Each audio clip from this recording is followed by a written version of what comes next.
अध्यक्ष महोदय, दो मुद्दा पे बात कहेंगे।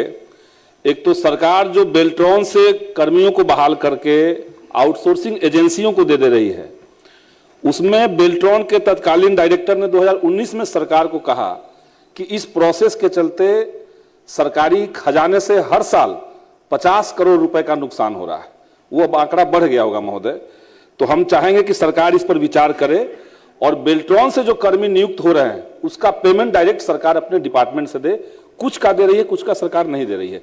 एक दूसरा मुद्दा है महोदय कि अभी 2023 तक बिहार के जितने माध्यमिक व उच्च माध्यमिक विद्यालय थे, उसकी जो प्रथम और द्वितीय सावधिक परीक्षाएं थी, उसका आंसर कॉपी, उसका प्रश्न पत्र, आंसर कॉपी, ओएमआर सीट, ये सब बिहार के जो पंजीकृत प्रेस थे उनको ये काम मिलता था।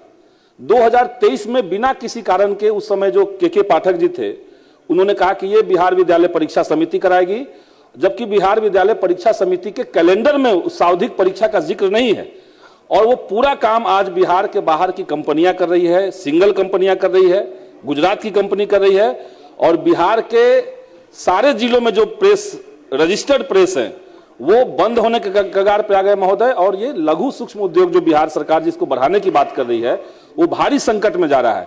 तो पुरानी नीति पर महोदय सरकार वापस आ जाए, इस पर विचार करे। ये दो बात हम माननीय मंत्री जी से कहेंगे। आ गई बात अब महोदय, विनियोग विधेयक पर चर्चा हो रही है और हम समझते हैं कि 3,48,000 करोड़ का बजट उसको खर्च करने के लिए इजाजत इस सदन से मांग रहे हैं। महोदय, विनियोग विधेयक में जो आप मांग रहे हैं, तो सबसे पहले है कि बिहार के अंदर सबसे ज़्यादा जरूरी है शिक्षा। और शिक्षा के बारे में माननीय मुख्यमंत्री जी के निर्देश पर ही मैं समझता हूं कि उन बसावट में जहां 1 किलोमीटर से ज़्यादा दूर बच्चों को पढ़ने के लिए जाना पड़ता था, उनके बीच में विद्यालय खोला गया था। लेकिन सरकार ने बाद में लिया फैसला कि अगर उसके पास ज़मीन नहीं है तो उसको हम बगल में मर्ज करेंगे। एक बड़ा सवाल है, आप कई ग्रीनफील्ड का जो रोड बनवा रहे हैं तो उसके लिए ज़मीन खरीदते हैं। क्या बिहार में शिक्षा के लिए सरकार ज़मीन खरीद करके उन विद्यालय को संचालित नहीं करेगी? अगर नहीं करेगी तब आपका विकास क्या होगा? शिक्षा के क्षेत्र में तब विकास नहीं हो सकता है। दूसरी बात हम कहना चाहते हैं आपसे कि स्वास्थ्य के क्षेत्र में अभी और काम करना बाकी है, लेकिन इस बात पर सभी सदन के सदस्य सहमत हैं कि आप बड़ी बड़ी अट्टालिका बना रहे हैं। ये सब बात सही है, लेकिन जरा सोचिए कि हम लोग जिस क्षेत्र से आते हैं, सभी विधायक के क्षेत्र से, जब एक पेशेंट आता है पटना और आईजीएमएस में भर्ती के लिए जब उसको जगह नहीं मिलता, और तब विधायक की क्या स्थिति होती है कि विधायक तब इधर उधर खोजते किसी मंत्री जी को या मंगल पांडे जी माननीय मंत्री जी को फ़ोन करें और तब एक बेड मुहैया करा पाते हैं। तो क्या हो भी पाता है, नहीं भी हो पाता है। और जब नहीं हो पाता है तब बिहार के वो गरीब लोग जो यहाँ आते हैं इलाज कराने के लिए, उसकी उम्मीद टूट जाती है। सर, यही सरकार पिछले दिनों जो है पिछले वित्तीय वर्ष में घोषणा किया था इस सदन में कि 6,000 गांव ऐसे हैं जिसको 7 निश्चय योजना से जो पीने के पानी नल जल से हम को कराना था, उस 6,000 गांव में नहीं करा पाए। जब पानी की व्यवस्था आप 6,000 गांव में नहीं करा पाए और इस सदन में माननीय मंत्री जी ने घोषणा किया था कि उसका हम टेंडर करके जल्दी करवा देंगे, पीने की पानी की व्यवस्था हम बिहार में नहीं करा पाते हैं, तो बिहार का विकास कैसे होगा? आखिरी बात हम कहना चाहते हैं माननीय अध्यक्ष महोदय कि हमारे पास तो सर्वे है, डेटा है, रेवेन्यू मिनिस्टर साहब बैठे हुए हैं। बिहार में कितने लोग भूमिहीन हैं जिनको घर बनाने के लिए जमीन नहीं है? डी बंदोपाध्याय आयोग उस समय कहा था कि 6.5 लाख परिवार ऐसे हैं जिनको घर बनाने के लिए जमीन नहीं है। सरकार की जिम्मेदारी बनती है कि आपके पास 22 लाख एकड़ जमीन है, 6.5 लाख ऐसे लोग हैं जिनको घर बनाने के लिए जमीन नहीं है।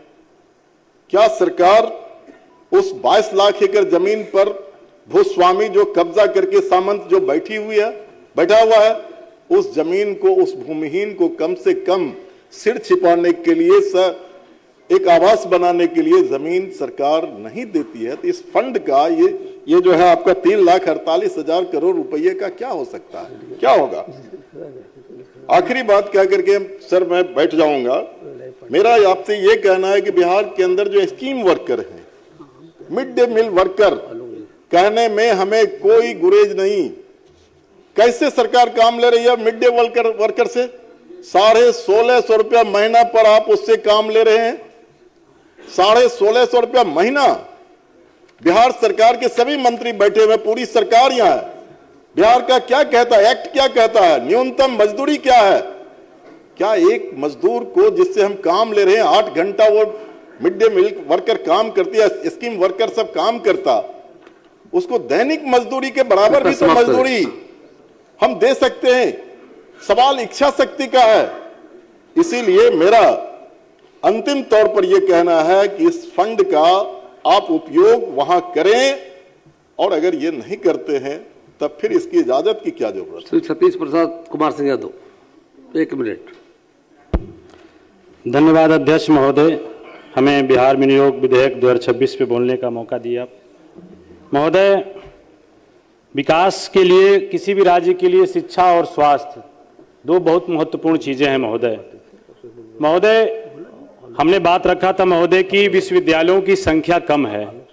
हमारे यहाँ आरा, वीर कुंवर सिंह विश्वविद्यालय आरा है, जिसमें 4 जिलों के कॉलेज संचालित होते हैं। लगभग अंगीभूत और दोनों कॉलेज मिलाकर हमको लगता है 83 कॉलेज हैं महोदय, जिसके चलते स्नातक का सेशन लेट होता है। तो कम से कम 2 जिलों को मिलाकर एक विश्वविद्यालय बनाया जाए, क्योंकि अभी फिर कॉलेजों की संख्या बढ़ने जा रही है, हर प्रखंड में कॉलेज खुलने जा रहे हैं। दूसरी बात महोदय, हमारे यहाँ एकमात्र रामगढ़ में ग्राम भारती कॉलेज है, गवर्नमेंट डिग्री कॉलेज। वहाँ बीबीए का कोर्स चल रहा था। माननीय शिक्षा मंत्री जी यहाँ बैठे हुए हैं, मैं आपके माध्यम से कहना चाहता हूँ, 2 बार AICTE से मान्यता मिली और 60 सीटों के निर्धारण के लिए कुल सचिव वीर कुंवर सिंह विश्वविद्यालय द्वारा डायरेक्टर के यहाँ चिट्ठी दिया गया। 2 बार उनके द्वारा गया, हम खुद जाकर मिले और इसके लिए हमने कहा कि सीटों का निर्धारण कर दीजिए ताकि जो है वहां बीबीए कोर्स चालू हो जाए। विश्वविद्यालय से मान्यता है, AICTE से अप्रूवल है, लेकिन डायरेक्टर महोदय द्वारा लगातार कम से कम अगस्त में ही चिट्ठी आई, फिर दोबारा चिट्ठी गई। मैं माननीय मंत्री जी से कहूंगा। आलोक कुमार सिंह, ठीक है मंत्री। श्री आलोक कुमार सिंह। अध्यक्ष महोदय, मैं बिहार विनिमय विधेयक 2026 पर राष्ट्रीय लोक मोर्चा के तरफ से पूर्ण समर्थन करता हूं। श्री रोमित कुमार, रोमित जी।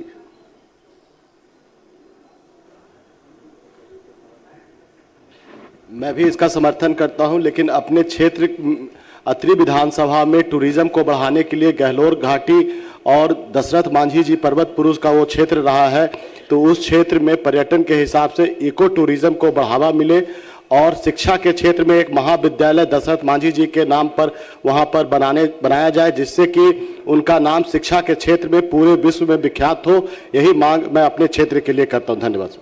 माननीय मंत्री विधि विभाग। महोदय,